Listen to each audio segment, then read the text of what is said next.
पोह्यापासून पौष्टिक नाश्ता बनवण्यासाठी 1 वाटी पोहे घेतलेले आहेत स्वच्छ करून. ते 2 पाण्याने धुवून आपल्याला साईडला ठेवायचे आहेत. बाकीच्या इथं काही भाज्या घेतलेल्या आहेत. गाजर, ओला वाटाणा आणि 3 बटाटे स्वच्छ धुवून घेतलेले आहेत. त्याच्या कुकरला आपल्याला शिट्ट्या काढून घ्यायच्या आहेत आणि मॅशरने एकदम चांगलं असं मॅश करून घ्यायचं आहे. नंतर त्याच्यावर आपल्याला मसाले घालायचे आहेत.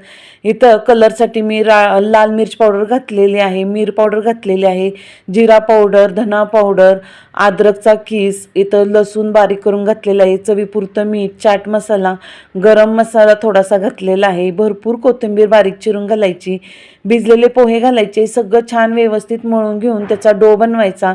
नंतर त्याचे आपल्याला असे कटलेट बनवायचे आहे आणि मध्ये त्याच्या पनीर घालायचं किंवा चीज घालायचं आणि व्यवस्थित छान मस्त असं रव्यात बुडवून घ्यायचं आणि शॅलो फ्राय करून घ्यायचं आहे. दोन्ही साईडनी गोल्डन खरपूस भाजून घ्यायचं. एकदम टेस्टी होते.